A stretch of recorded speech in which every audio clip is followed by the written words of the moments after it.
All right, guys, back on Southeastern 16 with Max Barr, talking about the Cats and the Vols.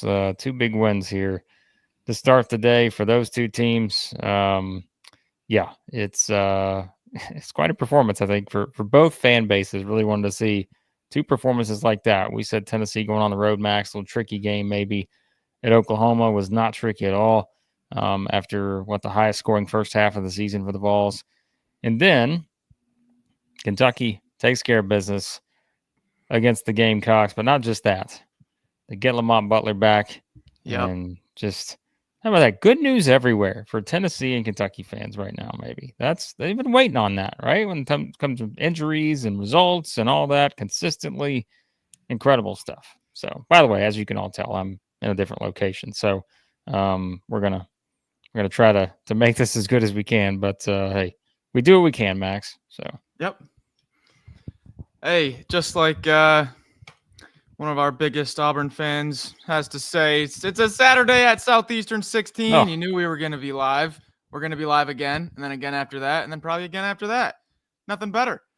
How about it, though? Blake, it's been a while since we've been able to come on a reaction, and it's good news for both the Vols and the Cats. How about it? Nice little opening window there, the early slate. We said coming into the predictions, hey, maybe a little bit more worried about Tennessee because they were on the road, but the concerns with the Cats' injuries were warranted. Had no clue if Lamont Butler was going to play or not. And we said, I think it was you that said it actually, hey, early tip now for these big games. Early tip. Don't be surprised if we see a little funny business here on the early window. There was no funny business. It was business as usual for the Vols. That defense traveled and then some. And then the Cats getting back some of their gang, playing some more efficient offense. The broadcast was loving the offense. Otega Owe with some big plays. Brandon Garrison with some big plays. A lot of bench support for the Cats today, Blake. Two big wins for the ranked teams in the early window. And remember, these two teams play on Tuesday, which I know both fan bases know that. But for anyone else there who forgot, the rematch is coming up on Tuesday in Lexington. But just quickly here, okay? Yes. As Skylar notes, undisclosed location. Justin wants me to tell you where I am. I'm not going to do that, Justin. Brian wants to know if I'm streaming from a cell. No, they wouldn't allow that even if I were. So let's be honest here, Brian. Come on. No, but it just means more. It just means more. Maybe they would allow it, knowing how good SEC basketball is this season. But all right, I know there's a lot of Kentucky fans in here. We're going to start with Tennessee though, because that was, like we said, I think for Tennessee, we did have someone on our staff picking upset, thinking this may be a spot for it. And we talked about Oklahoma offensively, Max, and there were some things you could look at and say, well, if Oklahoma does this well, they got a shot here. But it was really going to come down to how well does Tennessee play on their side offensively, right? And so I think, the way they started the game, like I said, 47 points or 45 points in the first half for Tennessee, just came out, got in a rhythm, and I think that's what you wanted to see, right? Just for them to come out, you knew the defense was going to be fine. We said that, and, I did bring up one of the things I thought that I didn't think they were that bad on the road this season. And I know we kind of had some different opinions on that, but I just said I don't think they've been that bad. I think they've been pretty consistent in terms of their just overall play minus the Florida game. And so I thought that really stood out here to have a great first half. Chaz Lanier finishes with 21 points, didn't really even shoot that great from 3 of 10. But, Zeigler doing his thing. And I think, like we said, just keeping Milicic involved and just, this was a game where Tennessee was going to be a lot of teams playing defense like this.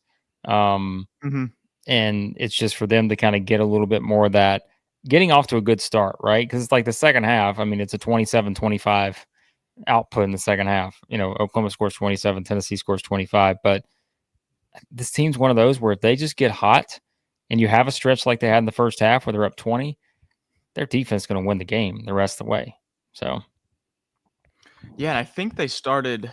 Now, don't get on me if I've got this wrong by a stat, but I think it was 5 of 5 was the Vols start from 3. So, because I had a tweet ready. It was going to say something like, Tennessee in their last 60 minutes of basketball is something like 60% from three. So they start 5 of 5 or something similar to that, and then really cool off after the hot start. But the hot start's all you needed. You get behind against this Tennessee team, it's just an absolute nightmare to try to catch up against, because if you do start to press just a little bit offensively, maybe you make a turnover or a long rebound from, a bad three that was taken or something, and then you just give Tennessee an easy run out. And then it's even harder. And you just it's like quicksand going down against this Tennessee team. Very hard to come back on.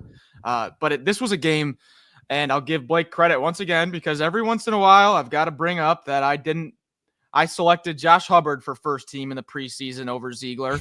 I made the choice. And this was a game where if you look at the stats, you'd be like, okay, yeah, nine assists, 17 points. Looks like Zeigler had a good game. No, Zeigler dominated this game. Absolutely dominated everywhere he was on this game. If you watched it, that was just a complete control. I mean, what did Fears go? Yeah, Fears 8 points, 1 assist, 3 turnovers. I mean, Zeigler just absolutely put on a show. So I waved the white flag on that take there. Yeah. Well, I mean, look, it's just one where, again, I think as he goes, his team's going to go, just from the standpoint of he's the leader, he's the point guard. Like, it's just, I think that's always going to be the case with just the way this Tennessee team plays. And like you said, I mean, certainly with the injury and stuff, they're wondering how Tennessee going to play, those kind of things. But I think he's just that valuable. Like, he's one of the most valuable players in the country in terms of everything that he brings to the table. So yeah, I think it's definitely something where, I mean, it's a really good win. Let's call it what it is too. Like, again, Oklahoma's record 3-7 now in the SEC, but to go on the road and play like that, like, that's a really good win for Tennessee. And so, yeah, I mean, they've, as we said, look at their last 3 results, right? They blow out Florida. They get a great win against Missouri, who was just red hot, and Tennessee still find a way offensively to get it going. And they just pick up where they left off, scoring 45 in the first half here, cruising to an 18-point win in a game where, again, it just never felt like Oklahoma ever really had a chance in this one. So, yeah, I mean, I thought, again, for Tennessee, Max, we said it, they were kind of in that spot. What was it? After the Kentucky game, that was, whatever, 10 days ago now, whatever, how long that was.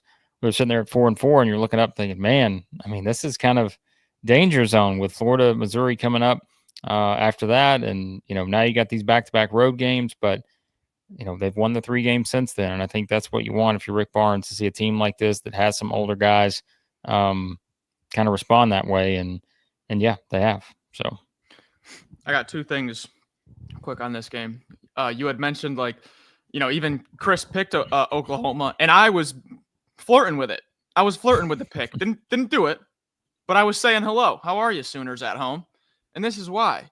Because in the non-conference, Oklahoma was undefeated at home and didn't have a game in single digits. It was all blowouts. And then when we looked at their SEC play home performances, it was a 2-point loss to A&M, a 4-point loss to Texas, but then the last 2 games are really why we kind of are circled in this game. It was a 20-point win at home against South Carolina, and then the 30-point 97-67 blowout, that second half surge against Vanderbilt. So we were going into this preview like, guys, Oklahoma's a tough team to beat at home. I mean, look at what they've done in the season. This was really their first egg they laid on at home all year. And I wouldn't even call it them laying an egg. I would call it Tennessee going in and imposing what they do. I think it's hard. Most years we would call it like, all right, this team just laid an egg at home, right? But like this year, we have to just give respect to the opponent most of the time, because that's just how good it's the same thing we talked about in some of these other instances, right? So yeah, I mean, it's like even the Tennessee game against Kentucky, people are like, well, Tennessee just didn't. I mean, can I give Kentucky credit? They played a great game in that game, right? So it's like anytime teams lose home games this season, I mean, man, now the Mississippi State Missouri game was a little bit different, but from that perspective, but it's like some of these like this where you're like, man, just tip of the cap to the other teams, right? And so yeah, Tennessee I thought was just a a great performance. That's exactly what you want to see. And as you're bringing up here, Max from Parker, when Barnes rolled out the lineup where it had Zeigler, Gainey, was Lanier, Igor, Milicic, and then Cade Phillips. Yeah, in terms of the offensive flow, that was definitely something that was there for sure. Yeah, and we'll spend plenty more time on this game, but I don't want to because the chats are flying in and we're already missing a few super chats. We'll get to them. I'll do my best to keep up. Here we go. So let's get to some of it. All right. Joshua, $9.99. Thoughts on Arkansas and Rupp lately? Joshua's got to get in here. We appreciate the $10, Joshua. I'm not going to leave that on the screen long for maybe your sake. Matt's here, as we know. We've seen him in the chat. Cats. Matt was asking if I was allowed into the house. No, I'm just at a different location right now. No, I'm still not allowed back in my house at the moment, Matt. But apparently someone else let me in their house. But Mother Carol, $10 super chat. Been pulling for South Carolina. So glad it was today. They get their first win. Go Cats. Welcome back, Lamont Butler. It's Chris. The best comment of the day is Chris watching the Wisconsin-Iowa game. If you guys, which I would say most of you maybe did not watch, hopefully you did, but maybe you didn't watch. Well, I guess Kentucky fans would have because we did that game in that video, but Tennessee fans may not have. Towards the end of that prediction video we did on Friday, which wound up being about 50 minutes, yeah, Chris was bringing up the Big Ten schedule and all this, and we had to kind of say, hey, Chris, let's hold off just a second here on that. But by the way, too, someone asked me if I had lost weight since the last time. Is the camera further back? Yeah, the camera actually is sitting much further back than it usually does. So that's kind of how. Could be a little bit of both. Life on the road, Max Barr. You know how it is. So by the way, I haven't eaten today, so maybe that's also something where maybe it's a combination. The camera's it's pretty far back. Like again, it's how it works. Like when you're just not in your normal location, right? You have to try to. I've got like all kinds of cables and stuff trying to figure out how to get this set up to work. It's just a mess, but we do the best we can here to make sure we provide you guys with the best coverage. I'm about to do a 2.5 hour watch along here in just a little bit. I'm going to be, who knows what that's going to look like. But, cup of coffee going all day. Just remember, everyone, 1.5 hours from now, we're doing the watch along for Auburn and Florida. So, all right, let's talk about Kentucky. And then again, we'll circle back around on anything else you guys want to talk about as usual. But okay, so the Cats take care of business as well, as we said. They get an 80-57 win against South Carolina. Yeah, I mean, immediately one of those numbers is going to stand out, and that is 57, because hey, Cats only gave up 57 here. We talked about South Carolina having some offensive issues, Max, and look, that was still part of it here. There's no question about that. I mean, it's just a team we've said, if you look at their offensive numbers this season, they're not great. But we did also say, hey, if there's a team you can take advantage of in terms of the defensive consistency, it's been Kentucky. And however, I thought the Cats, in terms of just watching how they played on defense, now, again, it does certainly help that, the other team maybe is not as good offensively as some of these other teams, but I just thought they were a little more determined, right? I think the focus was a little more there in terms of their defensive effort here. And I think that's all you want to see. And like we said, too, I'm sure a little bit of that had to do with Lamont Butler being back. Anytime that guy's on the floor, it changes things, I think, defensively for them, just in terms of what he brings to the table. But overall, I thought this was the kind of performance you wanted, right? To come out, like we said, this was a game where South Carolina had nothing to lose in this game. Nothing. They're already 0-9, nothing to lose here. They could have come out early and got hot, right? And then it's like, Kentucky, how do you respond? But I thought Kentucky came out and just completely set the tone early. South Carolina scores 19 points in the first half. And that's one of those where if you get a team like that in that spot, it's much different, Max, than we've seen like South Carolina at home, where some of these teams are just letting the Gamecocks dictate the play for the longest part of the game until finally, again, they sort of pull away. The opponent does at the end. Completely different here. Kentucky's defense was better, but I do have to say it's always a combination, right? It's also just, man, South Carolina offensively just does not have a lot of answers right now. So, yeah, I think it's a little bit of both. I think the defense was better. The effort was there. The 50-50 balls were there. The plays around the rim, like I'm just thinking of some of the Nick Pringle offensive rebounds that Amari Williams then got right back up to challenge and make sure that that offensive rebound wasn't turned into an easy layup. Stuff like that, kind of those. There was also a play there in the second half where I was pretty impressed with Ainsley Elmonor's post defense against Colin Murray Boyles. Just everyone kind of stepping up and making those toughness plays. How about Jaxson Robinson? I mean, you're hearing it through the camera. You're hearing it through those like baseline cameras that they switch to real quick after the play's over, and you're hearing him yell, hold his wrist. I mean, clearly playing through a lot of pain, not just a little bit, like yelling. You can hear it through the camera. And so I was just really impressed with that kind of that fight back. You knew they were going to respond, right? You saw Mark Popes with you see the cut that he had on his hand from I love that stuff. I love it. That's passion. That's passion. That's what it's all about. And the Cats come out here, and this is a South Carolina front court. Now, you can say whatever you want about the perimeter offense. You can say whatever you want about South Carolina as a whole. One thing you can't say is that Pringle and Murray Boyles don't try to come in and punk you. That's exactly what they try to do. They try to come in and say, I'm more physical than you are. We might not have a win in conference, but you're going to have to fight through me. And I thought they did a great job at punching back, physicality-wise. The game really took a turn in the first half there when Murray Boyles got that foul. I feel like it was with like maybe 3-4 minutes left in the first half, and Kentucky just took off, didn't look back. So it's the same old story with South Carolina. They don't have the guard support. They don't have the perimeter support. But I think the story of this game, for me at least, was Kentucky's bigs not rolling over and really bringing that physicality right back to Murray Boyles and Pringle. Was impressed with that. By the way, update from Bill. Kentucky made a huge jump on KenPom defensively from 111 to 108 now. Says, look out, boys. How about that, Max? Must be looking at a different KenPom. I'm seeing them jumped up to 95th. 95th. How about that? Maybe it hadn't updated yet. All right, so back in the top 100. And again, you need games like this to help you out a little bit there. But yeah, I mean, I think, again, it's like we said, the ceiling for this Kentucky team is always going to be higher when you're at full strength. I mean, it's not that complicated, right? And so to get Butler back, obviously you're still waiting on Krisa. You talked about the Robinson thing.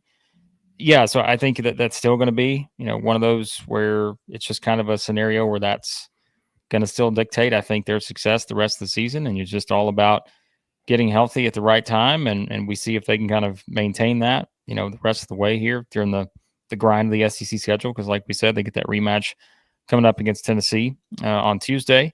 And, then you've got your next 4 on the road after that. Texas, Alabama, Oklahoma road games, Vanderbilt rematch in there too. So, and of course, they still have the big home game coming up against Auburn there to start March 1st and a big road game in Missouri. So, yeah, I mean, I think these are the kind of games, like we said.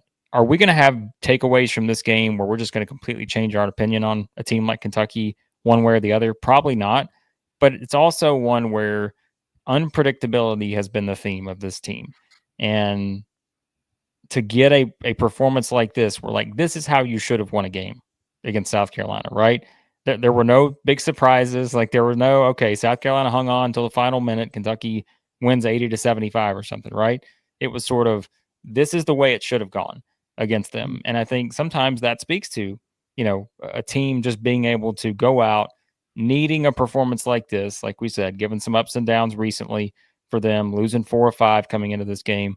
So I thought that was probably the most noteworthy thing coming out of it, was just Kentucky played as they should have played against a team like this. And that's good, because sometimes, again, you need games like this on the schedule. So, yeah.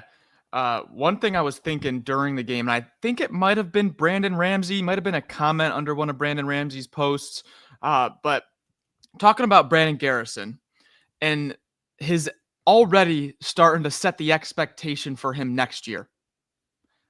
Get him another year of weight training, strength training, the SEC level, nutrition and all that. Get him up there a little bit.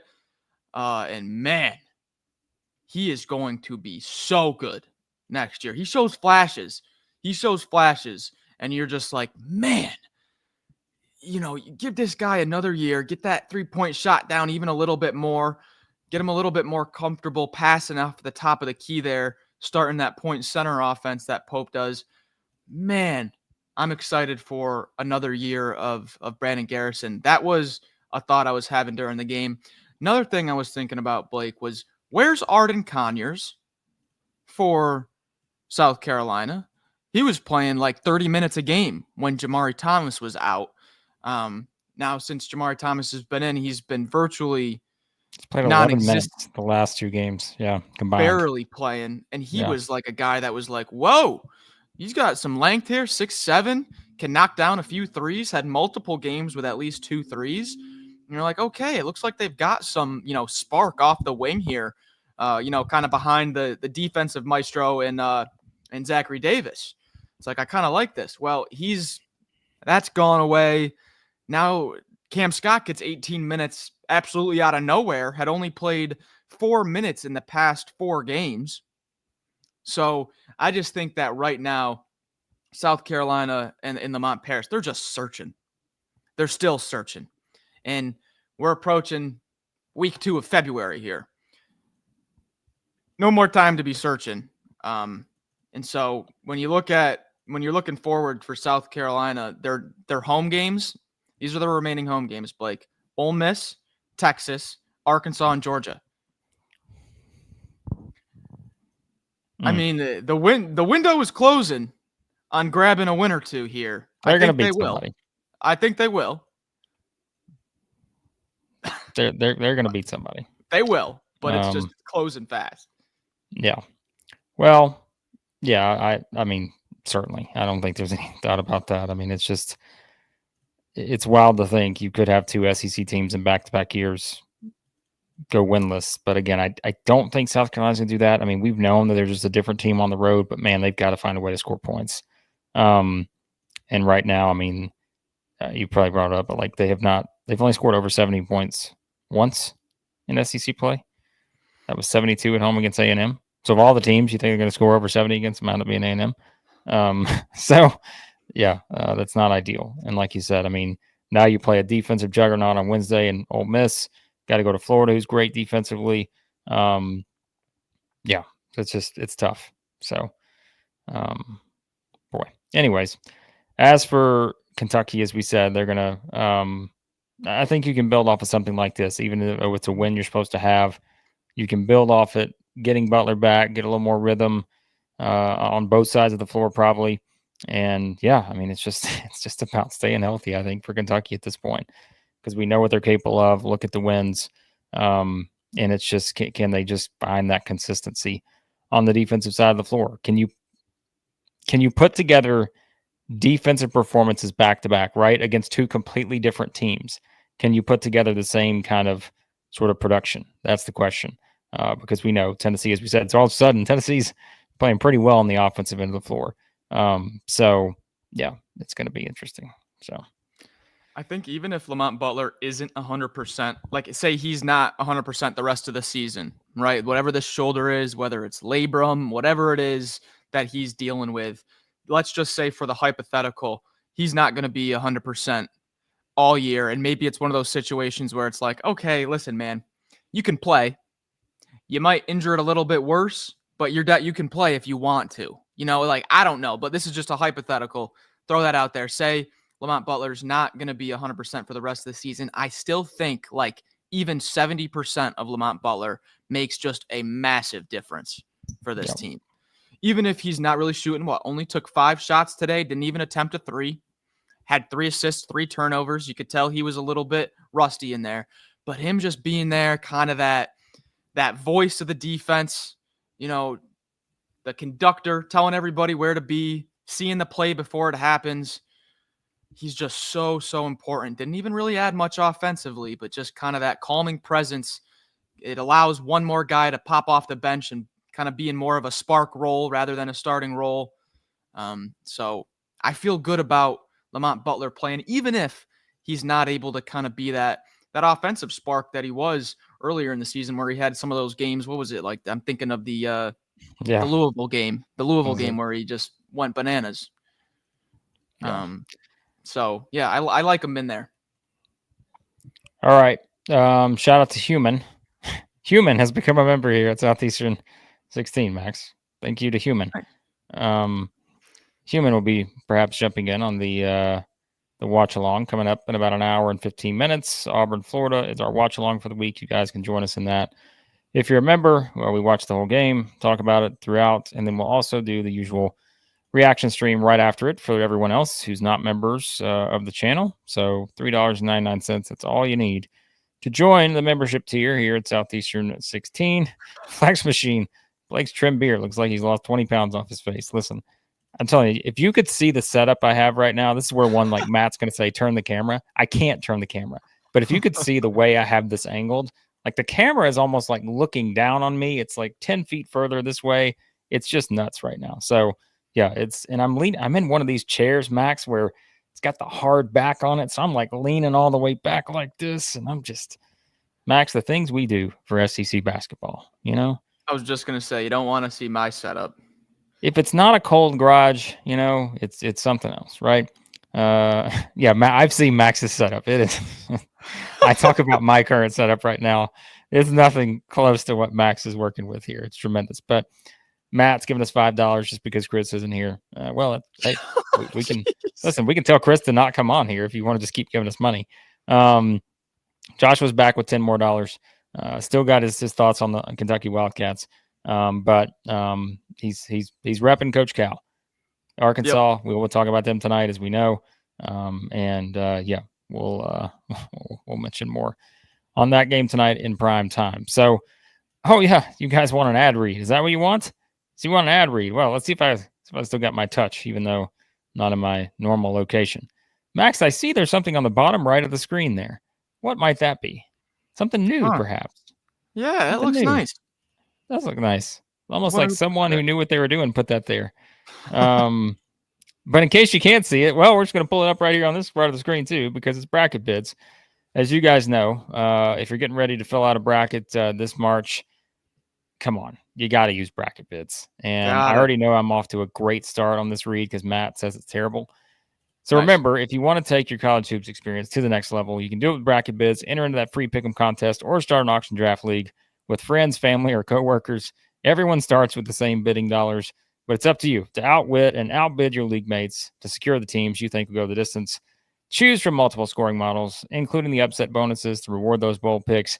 Track your teams with live in-game scoring. Watch the standings shift in real time as your teams win. The further they advance, the higher you climb. That's how it works.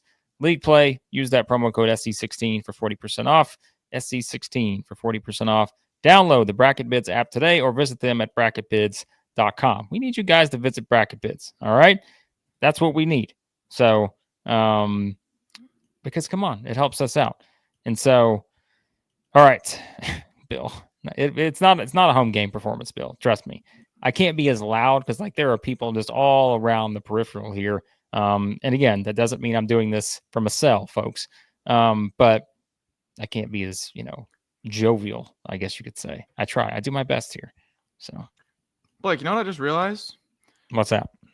Today is exactly the 1 month mark to the end of the regular season. March 8th. Mm-hmm. Saturday, March 8th is the last game of SEC regular season. Yeah. We only got a month left. I know. We only got a month left of this. Jeez. What are you guys going to do? Like, what are you going to do? Like, how many do you want us to do this daily in the off season? Like after the NCAA tournament, do you guys just want us just to show up and talk about just anything like SEC basketball related? Maybe we'll talk just anything. I mean, think about that. Come on, guys. What are Max and I going to do after the season? Really think about that. So,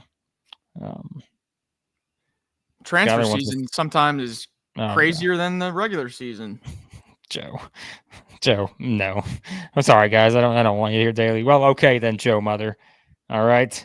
Oh, Now, Bill, here's an idea. Just to interview the fans. Oh boy, that would be something, wouldn't it? So, yeah, I don't know about that. Maybe we'll be the ones with Sanders Logistics. Maybe that's what we do in the off season. I don't know. So, joking aside, we do have some creative ideas to keep things. We got a lot. Yeah, keep things rolling. You'll still get your normal allotment of football and baseball content, as you know. But basketball-wise, if you're looking for your fix, don't worry. Max and I will have plenty of stuff for you in the offseason. So, yeah. All right. The Sam Smith interview. Yeah, everyone's waiting for that one.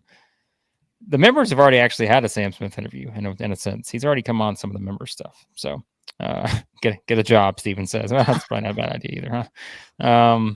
Anyways. All right. Talk about Vanderbilt. Okay. Let's see what else. I mean, what else do we have here, Max? We're going to wait and talk about Vanderbilt later because we're going to hop off here shortly because we are going to do the watch along in an hour. So, Max, I think we probably hold off on Vanderbilt because we know the final 4 minutes of this game is going to last probably at least a half hour. So, yeah. Yeah, Jason Edwards is on one of his heat check runs right now. Yeah. Well, I'll tell you who else is on a run like no other. Sanders Logistics. They're on a run. I was just trying to find something easy to work in here. Sanders Logistics is on a run, the likes of which maybe we've never seen before. Because as we know, they simply can't be stopped. Your friends and mine, formerly known as Ted R. Sanders Moving, a leader among moving companies in Nashville, Tennessee, and the surrounding area. They're a team of professional movers focused on delivering efficient, hassle-free moving at an affordable price. We said it. They're on a run. They're always moving people. Who knows? Maybe they've moved me. Bill, is Bill back in? We've got Bill all the way back in now. I had to read over. Bill's out of here. He's literally 1 minute later. Bill is back. Bill is back for Sanders Logistics. And that's how you know. If you can just reel them back in, all you need is a little Sanders Logistics in your life. And you're set. Bill, all he needed to hear was efficient, hassle-free moving. Bill said, clear out my entire afternoon. I'm back in, baby, as he should be, because whether you're moving across town or across the country, Sanders Logistics has you covered. Visit them at tedrsandersmoving.com. I got a little bit back there. Felt a little bit better on that second one. Definitely. Maybe I should just do bracket bids again. So, anyways. I did it because I think we're on the tail end here. I missed this stat for the Tennessee game that I found, and I forgot to say it. Tennessee now has played, 11 conference games? Please don't be wrong on that, Max. Yes, 11. 7-4? Yeah. 7-4 now. Okay. They have held their opponent to their season low in 5 out of those 11 conference games. Nuts. That is nuts. It was Oklahoma, Florida, Auburn, Mississippi State, and Arkansas. Those 5. Interesting. So 5 out of 11. Right now, you got about if you're playing Tennessee right now and you're an SEC team, you got about a 50% chance that you're about to score your season low. Max, you think Tennessee is going to be the team that pulls me from the offensive guy to the defensive guy? Like, are they just going to be so good the rest of the way that I'm like, you know what? Screw offense. I want to talk about defense because, I've never done that before. So it's possible. I think if any team's going to do it, it might be this one. We'll find out. All right. Skylar asks, what time is the live watch along? That will be 4 p.m. Eastern, 3 p.m. Central, Auburn and Florida. That is the game we've chosen for today. Now, keep in mind, too, the rest of the way, there are some big games in the midweek. We have considered maybe doing something for a watch along on the midweek. But, again, we've kind of kept this to Saturday so far. But if you want to join the It Just Means More tier, you're going to get your fix of watch alongs. So, yeah, that's and then massive. Again, that's a big game coming up today. So we'll talk about that. And, the watch alongs are fun because, as you guys know, we get a little more casual in there. There's a lot more casual in the watch along. So if you want to hop in, get the next level experience, just like you get with bracket bids, you can get it with our It Just Means More tier. Southeastern 16. So Chris will be on the watch along. I'm fairly certain he is not at the Vanderbilt game. I know you guys were talking about that earlier, but no, he will be on the watch along with us. So watch along 4 p.m. Eastern, 3 Central. After we finish that, we'll be doing live reaction for the public, for the non-members, for the Auburn, Florida game and the Missouri, Texas A&M game. And then tonight, we'll have the primetime show later on after the Arkansas, Alabama game. So very casual. Very casual. Yeah, I mean, you can wear your casual Friday gear in the watch-alongs. That's acceptable. So there you go. All right, guys, we're going to hop off. Again, if you're a Kentucky fan, Tennessee fan, as always, we'll talk about this more tonight on the Primetime Reaction Show. And, of course, everything else that's happened in the day in SEC basketball. We appreciate you guys watching. Join that. It just means more to you. You still got an hour before the watch-along. Come talk to us for literally 2.5 hours in the watch-along. Vol Steaks here. That's all I needed to see. He's back, baby. Vol Steaks has been reeled back in. Steaks here. All right, guys. We'll see you in the watch-along, and we'll see you later on here at Southeastern 16. Hit that subscribe button, hit the like button. We appreciate your support of our SEC basketball coverage. Talk to you soon. Southeastern 16.